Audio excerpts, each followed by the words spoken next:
12واں باب خدا ابرام کو بلاتا ہے۔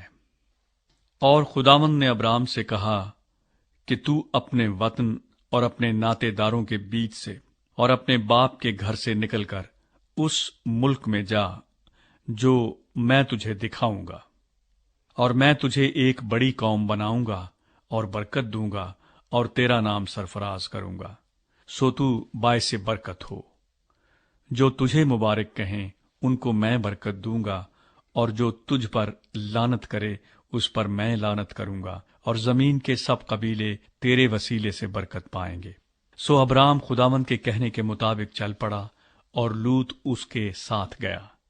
اور ابرام 75 برس کا تھا جب وہ ہاران سے روانہ ہوا، اور ابرام نے اپنی بیوی ساری اور اپنے بھتیجے لوط کو اور سب مال کو جو انہوں نے جمع کیا تھا، اور ان آدمیوں کو جو ان کو ہاران میں مل گئے تھے ساتھ لیا، اور وہ ملک کنعان کو روانہ ہوئے اور ملک کنعان میں آئے۔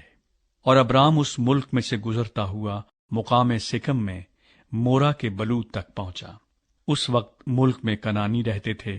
تب خداوند نے ابرام کو دکھائی دے کر کہا کہ یہی ملک میں تیری نسل کو دوں گا، اور اس نے وہاں خداوند کے لیے جو اسے دکھائی دیا تھا ایک قربان گاہ بنائی، اور وہاں سے کوچ کر کے اس پہاڑ کی طرف گیا جو بیت ایل کے مشرق میں ہے، اور اپنا ڈیرا ایسے لگایا کہ بیت ایل مغرب میں اور ای مشرق میں پڑا، اور وہاں اس نے خداوند کے لیے ایک قربان گاہ بنائی اور خداوند سے دعا کی، اور ابرام سفر کرتا کرتا جنوب کی طرف بڑھ گیا۔ ابرام مصر میں۔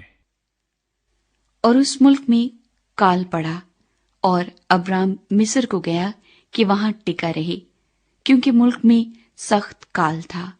اور ایسا ہوا کہ جب وہ مصر میں داخل ہونے کو تھا تو اس نے اپنی بیوی ساری سے کہا کہ دیکھ، میں جانتا ہوں کہ تو دیکھنے میں خوبصورت عورت ہے، اور یوں ہوگا کہ مصری تجھے دیکھ کر کہیں گے یہ اس کی بیوی ہے، سو وہ مجھے تو مار ڈالیں گے مگر تجھے زندہ رکھ لیں گے۔ سو تو یہ کہہ دینا کہ میں اس کی بہن ہوں، تاکہ تیرے سبب سے میری خیر ہو اور میری جان تیری بدولت بچی رہے۔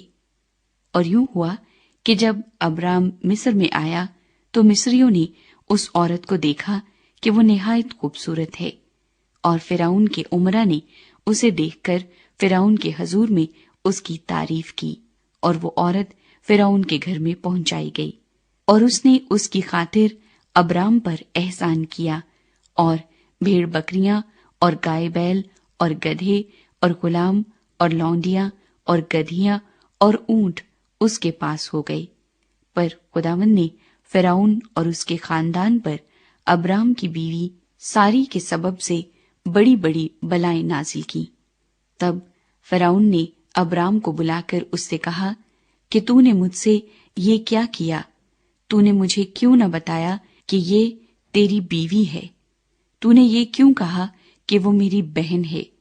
اسی لیے میں نے اسے لیا کہ وہ میری بیوی بنے۔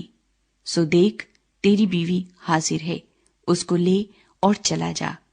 اور فرعون نے اس کے حق میں اپنے آدمیوں کو ہدایت کی، اور انہوں نے اسے اور اس کی بیوی کو اس کے سب مال کے ساتھ روانہ کر دیا۔